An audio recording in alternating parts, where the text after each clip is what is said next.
La question va être posée par Monsieur Charles de Courson pour le groupe Lyot. Madame la Présidente, Messieurs les ministres, mes chers collègues, ma question s'adresse à Monsieur Gabriel Attal, ministre de l'Action et des Comptes publics. Monsieur le ministre, la remise carburant passera de 30 à 10 centimes à compter de demain, pour disparaître au 1er janvier 2023. Quant à la remise dans les stations Total, elle passera demain de 20 centimes à 10 centimes pour disparaître également à compter du 1er janvier 2023. Ainsi, toutes choses égales par ailleurs, le prix du litre de carburant pourrait à nouveau dépasser largement les 2 € début 2023. Or, dimanche dernier, sur BFM TV, le porte-parole du gouvernement a annoncé qu'une aide ciblée prendrait le relais du dispositif de remise carburant à compter du 1er janvier 2023, mais ne concernerait que 11 à 12 millions de personnes. Quant à vous-même, Monsieur le ministre, vous avez esquissé sur LCI quelques critères d'éligibilité. Je cite, « Cette aide devrait être conditionnée au fait de travailler et d'avoir des revenus d'activité, d'avoir une voiture et un numéro de carte grise, et d'être dans des catégories populaires ou de classe moyenne, c'est-à-dire des gens qui ont du mal à joindre les deux bouts. » Fermez les guillemets. Alors, Monsieur le ministre, ma question est toute simple. Écartez-vous, à l'exception de certains territoires d'outre-mer, la fixation administrative des prix du carburant? Et pourriez-vous préciser à la représentation nationale le contenu de ce nouveau dispositif, son coût et ses modalités pratiques de mise en œuvre?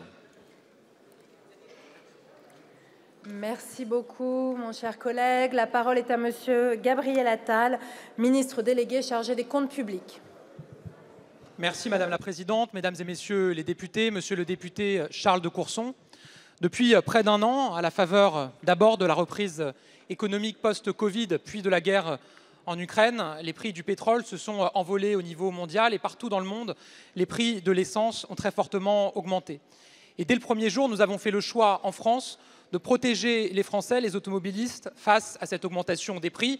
D'abord avec une indemnité inflation qu'ont touché 38 millions de Français. Ensuite avec le dispositif de la ristourne carburant dont vous avez rappelé qu'il doit perdre en voilure à partir de demain et s'arrêter à la fin de l'année. Ce dispositif, il aura permis sur toute la durée de l'année 2022 une économie moyenne pour un automobiliste français de 120 €, auquel s'ajoutent 40 € pour la remise totale pour ceux qui se sont approvisionnés dans des stations Total.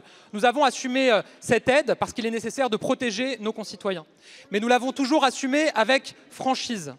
Parce que la réalité, et votre groupe, le groupe Lyot, l'a rappelé régulièrement dans les débats budgétaires, c'est que derrière l'automobiliste qui fait le plein, il y a le contribuable qui paye. Et en l'occurrence, le contribuable des années à venir. Et donc, ce dispositif, nous l'avons toujours dit, avait vocation à être ciblé et temporaire, ciblé dans le temps. C'est 8 milliards d'euros dans l'année 2022 qui auront été dépensés au titre de la ristourne. Ce qu'a annoncé le président de la République, c'est qu'à compter de l'année 2023, nous irons vers un dispositif plus ciblé. Vous avez indiqué certaines modalités que j'ai esquissées. Il s'agit des modalités qui avaient été prévues pour l'indemnité carburant travailleur, cette aide pour les gros rouleurs ou gros bosseurs que nous avons imaginé cet été. Nous avons prévu dans le projet de loi de finances une enveloppe d'1,6 milliard d'euros pour un dispositif de soutien au pouvoir d'achat face à l'envolée des prix de l'énergie l'an prochain. Et nous aurons l'occasion dans les prochains jours, les prochaines semaines, de définir concrètement les critères et les modalités de ce dispositif. Une seule boussole, continuer à protéger les Français sans laisser nos comptes publics déraper et donc les impôts de demain augmenter. Merci, Monsieur le ministre. Monsieur de Courson.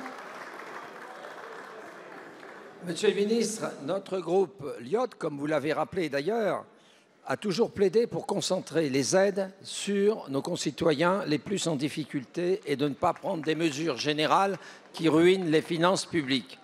Donc nous nous réjouissons que vous soyez revenu à la position initiale du gouvernement de juillet, mais pas sa position finale.